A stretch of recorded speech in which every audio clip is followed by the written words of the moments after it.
how do you think you played today? Last week, not playing, it was rough not being out there. But hey, today sit down in front. It was good. I think myself, I just tried to play with it myself. I wasn't trying to force anything. I think it was a good day, but definitely get better. Was this kind of under fire? You were under duress. Coach said, pass pro was a thing that we got to get better at. Right, and that's a part of it, and I could do a better job to helping those guys out. I mean, they're not going to be perfect every time, and I can help out moving in the pocket and getting the ball out quicker. So, I mean, that's something I could definitely work on. So I'm not going to blame it all. I mean, I could do better as well. JT's first time we got to talk to you since the situation you went through. Do you have any comments about that? I mean, just to clear things up with Ohio State fans, et cetera, and then move on? Yeah, definitely. What I say about that is just truly sorry for my actions. I know that the main thing about it was I wasn't thinking really about my position here at Ohio State, but facing consequences, it's going to be a long-term thing that I'm going to deal with. But I'm moving forward. Like I said, extremely apologize to Buckeye Nation, and never want to hurt Ohio State and what it's done for me as a person and then also as a player. It's just too good. And it's just a selfish acting. And the second question, did you get the upper half of your body into the end zone on that second down sneak? Yeah, I thought I did, but I'm not in the booth, and that's the referees. That's their job. Maybe they got better eyes than I do, but I thought I was across the line, being that I was right there. But yeah, it's all good. Talk about the fourth down play, just 4th and 11, and what you're seeing there. Nobody's open.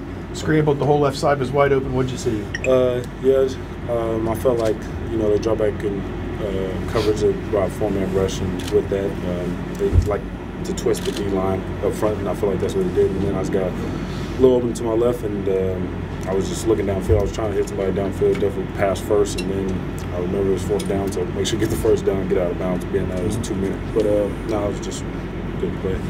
Over to the right, Adam.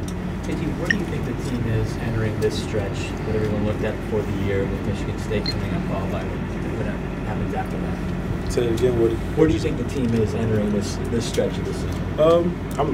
Honestly, I feel like we're at a good place. We're 10-0 in the Big Ten. One of the top teams in the country.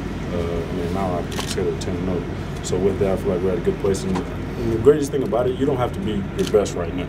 That's the greatest thing about it. You don't have to be your best when you got 2 games left in the season. You want to be your best when it's end of the year and at that time. So with that, I feel like we're at a good spot and just progressing, keep on getting better. And I think that's the main thing to focus on. Are you close to being your best?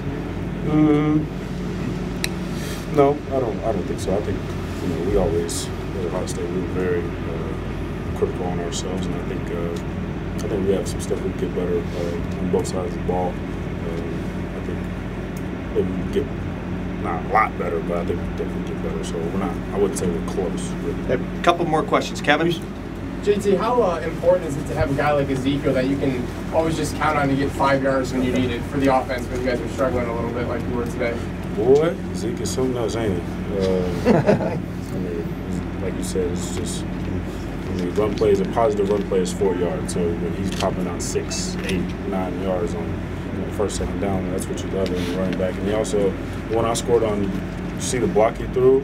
He just throws himself out there, willing to do anything for the team, and that's what's the great thing about him. And so with that, we're definitely appreciative of Ezekiel Elliott for sure. Last couple questions, Doug.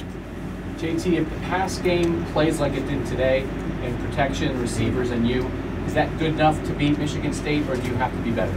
No, we have to be better. Michigan State, we're one of the top teams in our conference as well, so we definitely have to be better. And like I said, that's a great thing about it. We got to wait to practice, and we didn't play them today.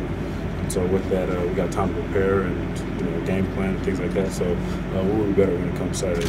And did you think you might be suspended for more than one game? I just don't know. I don't know. Actually. Bill, were you surprised that the decision was made to go for it on 4th and 11, and did you take that as evidence of trust and support and all that? No, I really wasn't surprised. Honestly, if it's 4th and less than 5, I think we're always going for it. Doesn't matter really. I mean, we have to be pretty backed up. But other than that, I think we're outside the 30. Going in. I think that's we're always going for it on fourth down. But not really surprised. I know we needed to score right there. We needed some points, not really just a touchdown, but we need some points. And I think that's who we are. We're an aggressive football team, and we have trust in our guys to go out there and make plays, and we just did that. Last question. They took the touchdown away, and then you threw the ball to Michael. How good did that feel to complete that touchdown toss to Michael, first touchdown? Oh yeah, that was definitely good. Mike, great receiver, definitely does a great job playing one-on-one. When he gets one-on-one coverage, he wins, and that's what you need in the X. And he just did a great job getting open and just trying to get him the ball.